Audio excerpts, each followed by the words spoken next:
सहनाववतु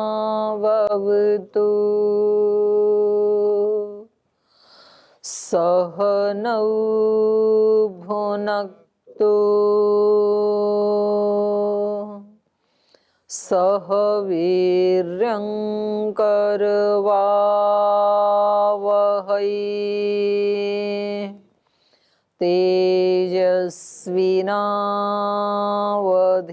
तेजस्विनावधीतमस्तु मा विद्विषावहै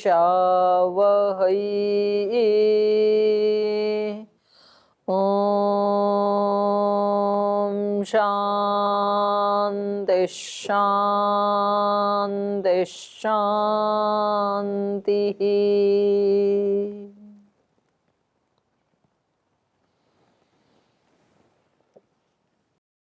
तो कल हमने पढ़ा था प्रच्छर्दन विधारणाभ्याम व प्राणस्य, प्राणों के प्रच्छर्दन और विधारण से भी चित्त प्रसादनम, इसकी अनुवृत्ति आ रही है पीछे से। और फिर अगला उपाय बताया विषयवती व प्रवृत्ति उत्पन्ना मनस स्थिति निबंधनी। तो इसमें दो पाठ मिलते हैं, कहीं कहीं निबंधनी, कहीं कहीं निबंधिनी, तो अर्थ में कोई भेद नहीं आएगा। तो कल इन्होंने बताया था कि जब हम नासिका के अग्रभाग पर धारणा करते हैं तो उस योगी को अस्य, अस्य मतलब योगिनः, या दिव्य गंध संवित सा गंध प्रवृत्ति। प्रवृत्ति का मतलब है यहाँ 5 जो विषय हैं उनकी विशेष अनुभूति, अलौकिक अनुभूति।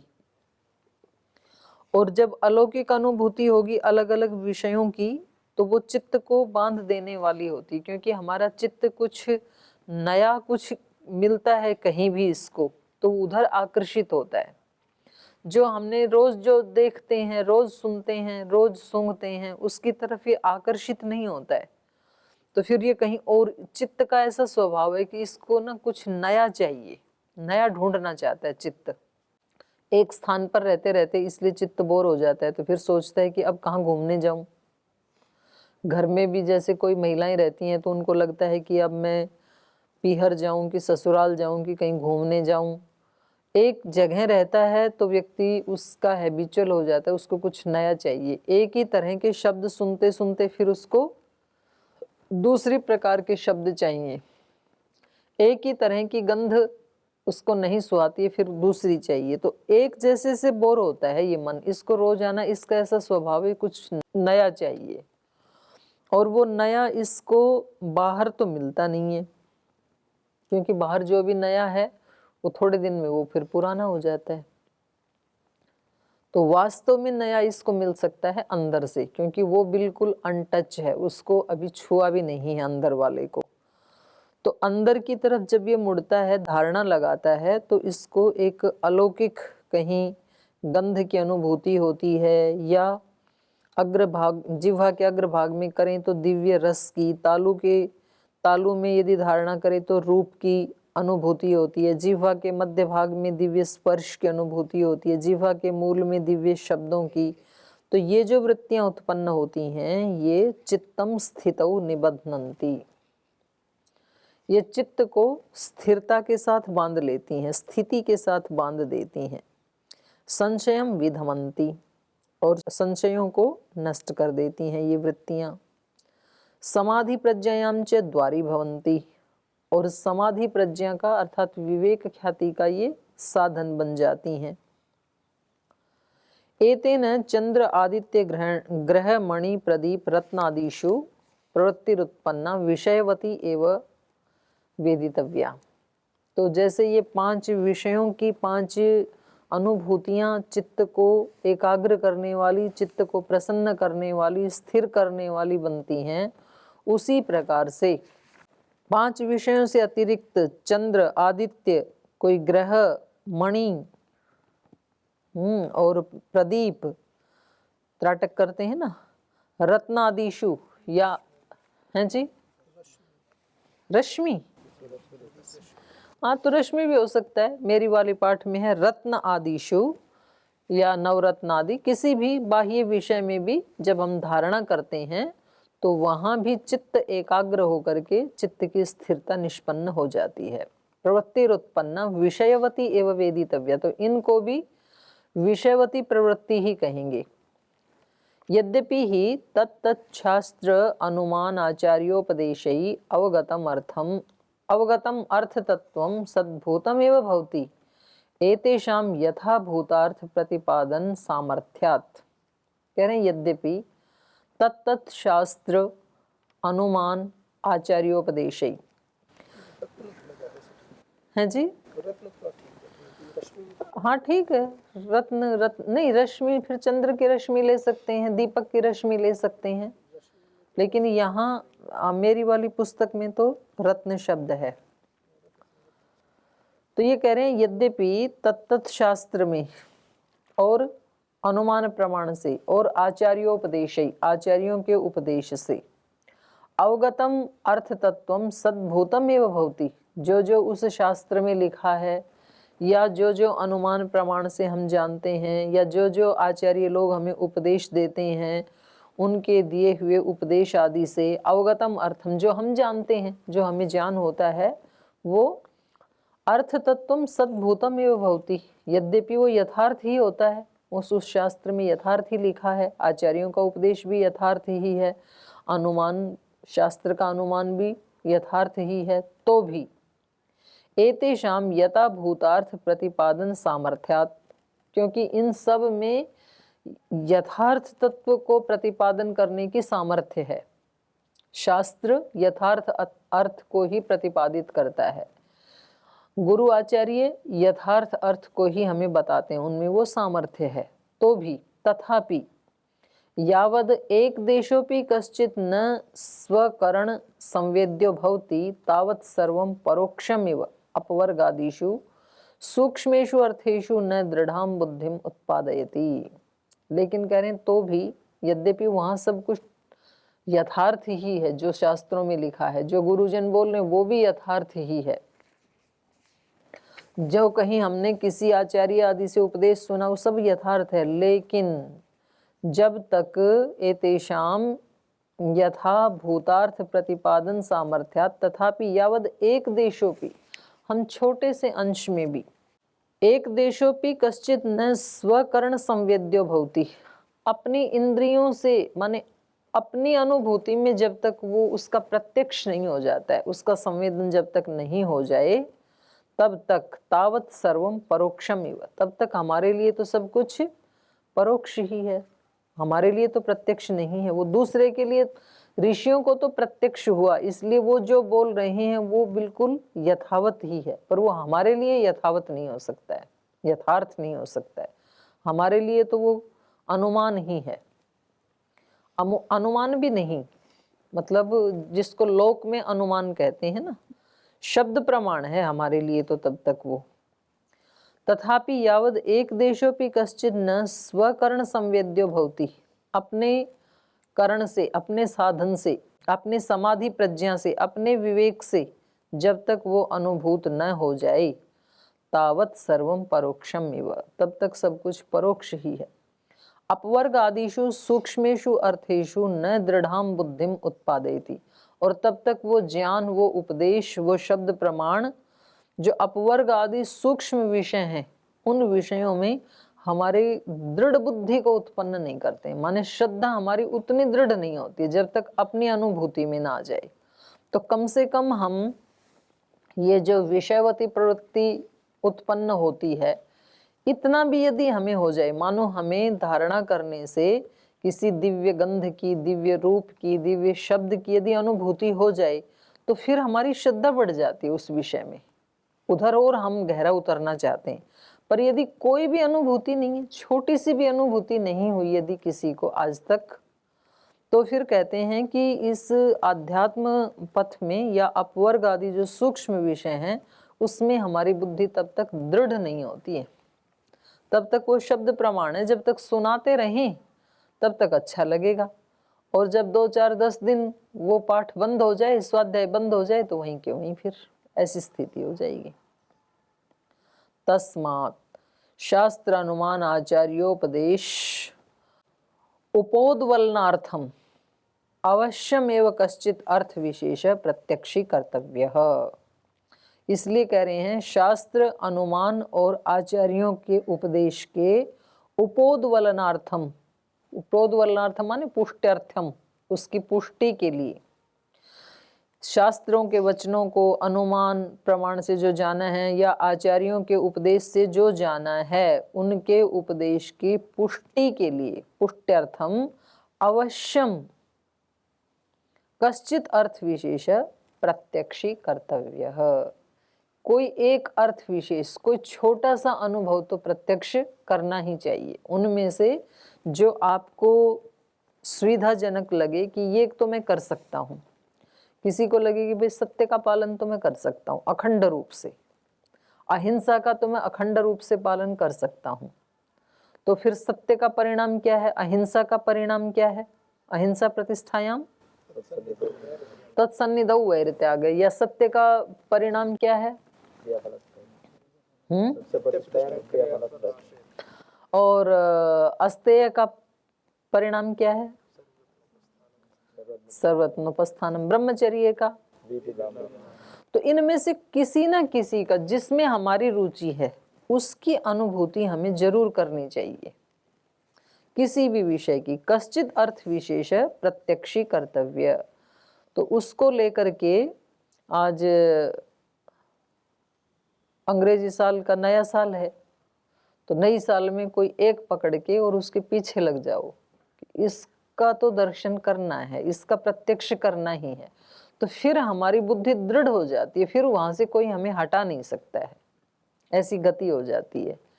मतलब एक बार जैसे किसी को प्राणायाम करने से किसी का मान लो कैंसर मिट गया, तो प्रत्यक्ष हो गया ना उसको प्राणायाम की शक्ति, अब वो व्यक्ति छोड़ेगा नहीं कभी इस जीवन में। तो ऐसे ये कह रहे हैं तस्मात् शास्त्र अनुमान आचार्योपदेशो उपोद्वलनार्थम अवश्यम कश्चित अर्थ विशेष प्रत्यक्षी कर्तव्य तत्र तद उपदिष्टार्थैक देश प्रत्यक्षत्वे सति, वो जो उपदिष्ट जो वचन है, जो शब्द प्रमाण है, उसका अर्थैक देश प्रत्यक्षत्वे सति, उस यथार्थ अर्थ का एक अंश भी, एक देश भी यदि हमें प्रत्यक्ष हो जाए, तो उसके प्रत्यक्ष होने पर प्रत्यक्षत्वे सति सर्वम सूक्ष्म विषयम अपि अपवर्गात् छद्येते। तो सूक्ष्म विषयों में, सूक्ष्म विषय कहाँ तक हैं? अपवर्ग पर्यंत जितने भी सूक्ष्म विषय हैं, उन सब में हमारी श्रद्धा उत्पन्न हो जाती है। उससे पहले श्रद्धा उत्पन्न नहीं होती है, और श्रद्धा जब तक उत्पन्न नहीं होगी तब तक सत्य मिलेगा नहीं। तो ठीक है, हमने किसी से सुना, हमने उसको मन के स्तर तक उन शब्दों को हमने रटा, फिर वो हमने किसी दूसरे को बताई, फिर वो दूसरा व्यक्ति तीसरे को बताएगा, तीसरा चौथे को बताएगा। तो ऐसे शब्द प्रमाण के रूप में तो वो ज्ञान सबको आत्मसात हो जाएगा, मालूम पड़ जाएगा सबको, लेकिन उसका जो प्रत्यक्ष जो व्यक्ति करेगा, वो व्यक्ति ही, मतलब वो कैसा बनेगा? जिस व्यक्ति को प्रत्यक्ष हो गया ना, वो प्रभावित करने वाला बनेगा दूसरे को। क्योंकि हम क्या कहते हैं वो तो लोग नहीं सुनते हैं, हम क्या करते हैं उसको जरूर वो महत्व देते हैं। तो हम शब्द प्रमाण को पढ़ के शब्द प्रमाण केवल दूसरे को बताते हैं, चलो वो भी बहुत बड़ा काम है। खुद को, व्यक्ति को पहले रास्ता स्पष्ट हो, फिर किसी दूसरे को भी स्पष्ट कर दे, यहाँ तक तो ठीक है। लेकिन उसका यदि प्रत्यक्ष नहीं किया एक अंश का भी, तो फिर वो विद्या फलवती नहीं होगी, वो बस उतने तक ही रहती है। तो वो तो फिर जैसे किसी केले के छिलके तक हम पहुंचे ऐसा हो जाएगा, क्योंकि छिलके के नीचे है ना जो मधुर उसका रस है, जो वास्तविक उसका यथार्थ जो स्वरूप है केले का, वो तो छिलके के नीचे है। या तो कहेंगे नारियल के छिलके तक पहुंचे, कवच तक पहुंचे, तो उसका जो नारियल का असली टेस्ट है, उसका पानी का या नारियल का, मलाई का, वो तो फिर उसके नीचे है, तो वहां तक पहुंच नहीं पाएंगे हम। तो ये कह रहे हैं यत्न पूर्वक कश्चित अर्थ विशेष प्रत्यक्षी कर्तव्य तत्र तद उपदिष्टार्थैक देश प्रत्यक्षत्वे सति सर्वं सूक्ष्म विषयमपि अपवर्गात् छद्यते। तो उसमें श्रद्धा उत्पन्न हो जाती है। एतदर्थम एव इदम चित्त परिकर्म निर्दिश्यते। और वो प्रत्यक्ष हमें तब होगा जब हमारे चित्त का परिष्कार हो जाए। चित्त जब तक हमारा शुद्ध नहीं है, पवित्र नहीं है, शांत नहीं है, एकाग्र नहीं है, तब तक योग की शुरुआत नहीं हो सकती है। चित्त परिक्रम माने ये चित्त परिक्रम के लिए तो सारे उपाय चल रहे हैं। मैत्री करुणा मुदितोपेक्षाणाम सुख दुख पुण्य पुण्य विषयाणाम भावनातस चित्त प्रसादनम। चित्त प्रसादनम माने चित्त परिक्रम। चित्त परिक्रम माने चित्त का परिष्कार, शुद्धि, प्रसन्नता, निर्मलता। तो जब तक चित्त निर्मल नहीं होगा ना, तब तक हम किसी विषय का प्रत्यक्ष नहीं कर सकते हैं। जब तक चित्त समाहित नहीं होगा। चित्त का पवित्र होने का मतलब है समाहित होना, एकाग्र होना। बाकी तो तीन भूमियां तो चित्त की योग के लिए समर्थ नहीं मानी ना। मूढ़, क्षिप्त, विक्षिप्त, उसमें तो योग लगेगा ही नहीं। और जब चित्त एकाग्र होगा तभी वो निर्मल होगा। एक ही विषय होगा तब उसके सामने, अनेक विषय नहीं होंगे, फिर भीड़ नहीं होगी चित्त में। तो इसका अभ्यास करना चाहिए। बोले ये सारे जो हम सूत्र बताए हैं ना हमने पीछे, विषयवती व प्रवृत्ति व उत्पन्ना या प्रच्छर्दन विधारणाभ्याम व प्राणस्य, ये सब उपाय किसके लिए बता रहे हैं? चित्त के परिष्कार के लिए। एतदर्थम एव इदम चित्त परिकर्म निर्दिश्यते। इसी कारण से ये चित्त के परिष्कार का निर्देशन यहाँ पर किया गया है, क्योंकि अनियतासु वृत्तिषु तद विषयायाम वशीकार संज्ञायाम उपजातायाम चित्तम समर्थम स्यात्। अनियतासु वृत्तिषु, अनियत वृत्तियों के उत्पन्न होने पर, अनियतासु वृत्तिषु तद विषयायाम वशीकार संज्ञायाम उपजातायाम, वशीकार संज्ञा उत्पन्न हो जाने पर। वशीकार संज्ञा माने अपर वैराग्य, पीछे आया था ना। माने कम से कम इस लोक के जो विषय हैं उनके प्रति तो वैराग्य हो पहले, अपर वैराग्य तो हो। दृष्टानुश्रविक विषय वितृष्णस्य वशीकार संज्ञा वैराग्यम। तो ये वशीकार संज्ञा का मतलब है वैराग्य। तो अपर वैराग्य उत्पन्न हो जाने पर उस विषय का, क्योंकि जिस जिस विषय के को लेकर के हमारे चित्त में वृत्तियां उत्पन्न होती हैं, उन विषयों के प्रति यदि हमारे चित्त में वैराग्य उत्पन्न हो जाए तो फिर चित्त हमारा उधर जाएगा नहीं, क्योंकि राग है, इसीलिए तो उधर वो चित्त जाता है, तभी तो वो वृत्तियां उठती हैं। तो ये हमारी अनियत वृत्तियों का कारण क्या है? हमारा वैराग्य की कमी। दो चीजों की कमी है ना, अभ्यास की और वैराग्य की, दोनों साथ साथ आगे बढ़ने चाहिए। वैराग्य होने से चित्त उधर जाएगा नहीं, नहीं जाएगा तो अभ्यास सिद्ध हो जाएगा। एक ही विषय में वो तत्र स्थितौ यत्नो अभ्यास। अभ्यास क्या है? एक ही स्थिति में चित्त की प्रशांत वाहिता बनाए रखने के लिए यत्न होना। तो जब दूसरी तरफ आसक्ति नहीं होगी, राग नहीं होगा, तो अपने आप एक ही जगह टिकेगा ना। तो जितने जितना वैराग्य बढ़ेगा उतना उतना अभ्यास बढ़ता जाएगा। जितना जितना अभ्यास बढ़ेगा, अंदर गति होगी, उतना उतना बाह्य विषयों से वैराग्य होता जाएगा, फिर उनमें चित्त जाएगा ही नहीं। जब अंदर गति नहीं है तो फिर चित्त कहीं तो जाएगा, अंदर नहीं तो बाहर जाएगा। तो ज्यादा विचलित चित्त किसका होता है? जिसकी कोई आध्यात्मिक अनुभूति नहीं है, ना ध्यान की, ना भजन की, ना प्राणायाम की, ना साधना की, तो फिर वो तो भटकता ही रहेगा बेचारा। बाहर होगी गति, कहीं तो होगी ही गति। तो इसलिए ये कह रहे हैं अनियतासु वृत्तिषु तद विषयायाम वशीकार संज्ञायाम उपजातायाम। उन विषयों में, जिन विषयों में हमारी अनियत वृत्तियां हैं, उनमें वशीकार संज्ञायाम उपजातायाम वैराग्य उत्पन्न हो जाने पर चित्तम समर्थम स्यात्, फिर हमारा चित्त समर्थ हो जाता है। किसमें समर्थ हो जाता है?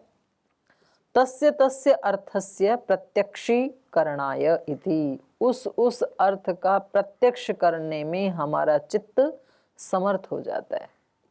उसमें हमारा राग नहीं होता है ना किसी विषय में, उसमें वैराग्य हो जाता है। तो बेशक हम उस विषय का सेवन कर रहे हैं, बेशक वो विषय हमारे सामने है, तब हम उस विषय के दृष्टा बन सकते हैं। और जब तक हम उसके दृष्टा नहीं है तब तक हम उसके भोक्ता हैं। तो ये राग तो फिर चित्त का परिष्कार करने नहीं देता है, और अपरिष्कार किया हुआ चित्त प्रत्यक्ष करने में सक्षम नहीं है। तो कह रहे हैं तस्य तस्य अर्थस्य प्रत्यक्षीकरणाय चित्तम समर्थम स्यात्, वो चित्त हमारा वैराग्यवान चित्त समर्थ हो जाता है। तो अभ्यास वैराग्य करना ही पड़ेगा। तथा च सती, और वैसा होने पर श्रद्धा वीर्य स्मृति समाधयो अस्य अप्रतिबंधेन भविष्यन्ति इति। तो जो संप्रज्ञात समाधि के साधन बताए ना पिछले सूत्र में, 16 नंबर में, कितना नंबर है? 16 है, 16 है, 17 है, जो भी। श्रद्धा वीर्य स्मृति समाधि 20 नंबर सूत्र है। श्रद्धा वीर्य स्मृति समाधि प्रज्ञा पूर्वक इतरेशाम। तो बोले ये श्रद्धा वीर्य स्मृति आदि जो संप्रज्ञात समाधि हैं, ये इस योगी की अप्रतिबंधेन भविष्यन्ति, माने बिना किसी बाधा के। चित्त यदि उसका शुद्ध हो गया और चित्त राग आदि मलों से रहित हो गया और चित्त वैराग्य से युक्त हो गया, तो वो चित्त श्रद्धा से युक्त भी हो जाएगा, वीर्य पराक्रम से युक्त हो जाएगा, स्मृति ज़्यादा से ज़्यादा समय उसको अपने आत्म स्वरूप की स्मृति बनी रहेगी, ऐसा हो जाएगा, और समाधय और संप्रज्ञात समाधि जब चाहे वहाँ लगा लेगा ये। तो ऐसी इसकी ये योग्यताएं अप्रतिबंधेन भविष्यन्ति थी, उसमें कोई प्रतिबंध नहीं आएगा। तो देखो कितनी अच्छी बात है। थोड़ा पुरुषार्थ करके, थोड़े अभ्यास वैराग्य से यदि चित्त की ऐसी स्थिति हमारी बन जाए, तो हम जब जहाँ चाहें वहाँ चित्त को लगा लें और जहाँ से हटाना चाहें हटा दें, तो कितनी अच्छी बात हो जाएगी। तो अभी तो हमारी समस्या ही यही है, जहाँ से हटाना चाहते हैं उधर तो चित्त जाता है, और जिसमें लगाना चाहते हैं वहाँ लगता नहीं है। हम लगाना चाहते हैं पढ़ाई में और ये कहीं और जाता है, हम लगाना चाहते हैं ध्यान में, उपासना में, भगवान में, ये कहीं और जाता है। हम चित्त को लगाना चाहते हैं बिजनेस व्यापार में, चित्त कहीं और जाता है। तो समस्या यही तो है मनुष्य मात्र की, जहाँ लगाना चाहते हैं लगता नहीं, जहाँ से हटाना चाहते हैं वहाँ जाता है। किसी व्यक्ति ने हमें दुख दे दिया और हम उसको याद भी नहीं करना चाहते, क्योंकि याद करते ही फिर कष्ट बढ़ जाता है। बार बार वही विचार आता है, उसने मेरे साथ ऐसा क्यों किया, उसने मुझे धोखा क्यों दिया, उसने मेरा अपमान क्यों किया, उसने मेरे को ब्लेम क्यों किया। तो वहां से तो हटाना चाहते हैं ना हम, और जाता वही है बार बार। तो ये इन्होंने उपाय बताया, और उपाय बता रहे हैं। अगला उपाय बता रहे हैं, विशोका व ज्योतिष्मति अथवा ज्योतिष्मति, विशोका नाम की जो प्रवृत्ति है उससे भी हमारा चित्त निर्मल हो जाता है, शांत हो जाता है। या ज्योतिष्मति विशोका, ज्योतिष्मति विशोका नाम की जो प्रवृत्ति है उसके उत्पन्न होने पर भी मन हमारा स्थिर होने लगता है, शांत होने लगता है। सारे मन को स्थिर करने के ही उपाय बता रहे हैं। प्रवृत्ति उत्पन्ना मनस स्थिति निबंधनी इति अनुवर्तते। तो ये इसकी पीछे से अनुवृत्ति आ रही है, उत्पन्ना प्रवृत्ति मनस स्थिति निबंधनी। तो ये विशोका नाम की ज्योतिष्मती प्रवृत्ति उत्पन्न होकर के मन की स्थिति को बांधने वाली होती है, ये सूत्र का अर्थ हो जाएगा। हृदय पुंडरी के धारयतो या बुद्धि संवित बुद्धि सत्वम ही भास्वरम आकाशकल्पम तत्र स्थिति वैशारद्यात् प्रवृत्ति ही सूर्य इंदु ग्रह मणि प्रभा रूपाकारेण विकल्पते। हृदय पुंडरी के, हृदय कमल में, धारयत धारणा करने वाले योगी को, या बुद्धि संवित जो ज्ञान की अनुभूति होती है, बुद्धि सत्वम ही मतलब किसकी अनुभूति होती है, हृदय पुंडरीक में धारणा करने से ज्ञान की, बुद्धि तत्व की। तो कह रहे हैं ये बुद्धि तत्व कैसा है, बुद्धि सत्वम ही भास्वरम, भा दीप्ति माने, क्योंकि बुद्धि का जो वास्तविक उसका स्वरूप है वो क्या है, सत्व प्रधान है, क्योंकि सबसे पहले बनने वाला तत्व बुद्धि तत्व ही है। सत्व रजस तमसाम साम्यावस्था प्रकृति, प्रकृतिर महान। तो ये महतत्व जो है ये सबसे पहला तत्व है, तो इसमें सत्व की प्रधानता है। तो हमारा जो बुद्धि तत्व है वो स्वभाव से ही कैसा है, सत्व प्रधान। और सत्व का स्वरूप क्या बताया, प्रकाश, प्रकाश क्रिया स्थितिशीलम।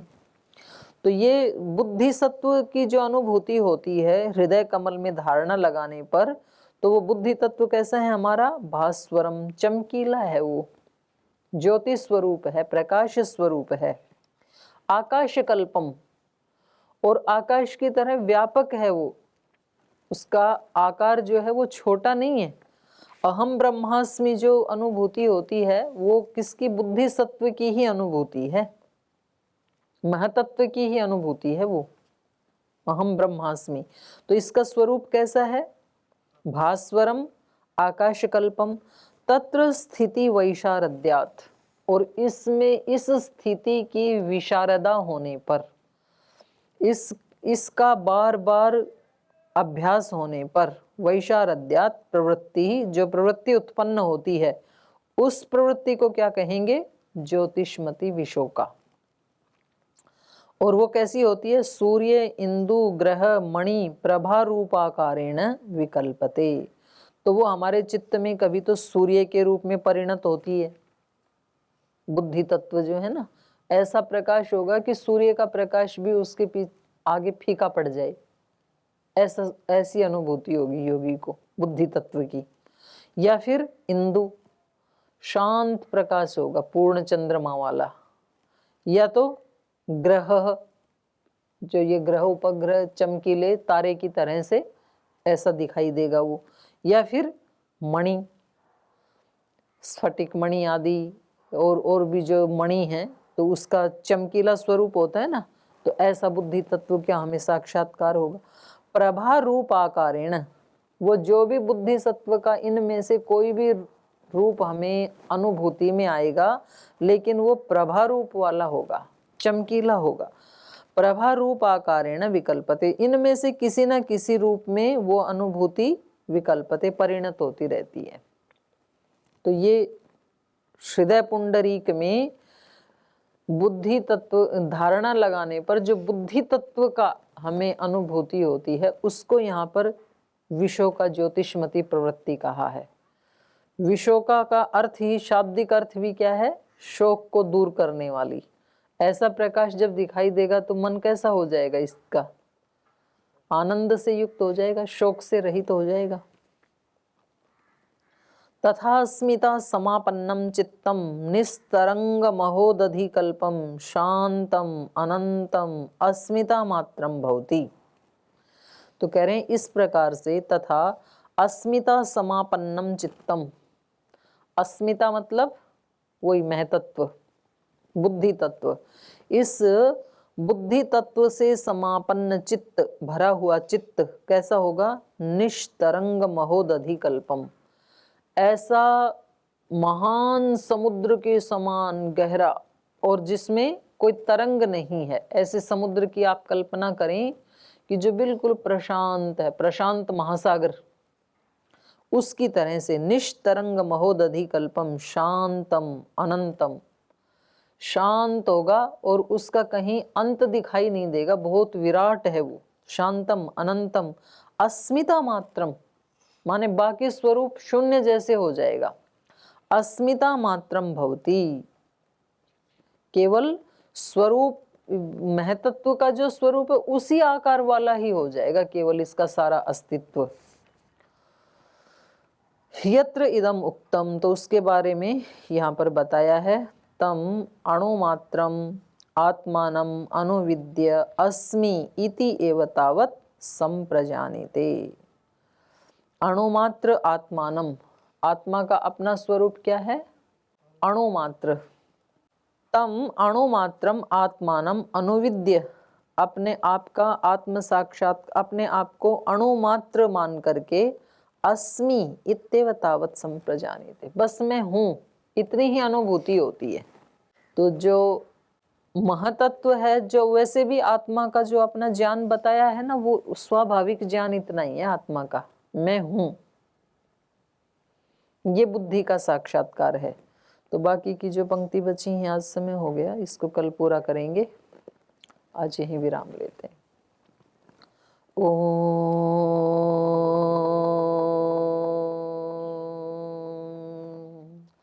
शांति शांति शांति।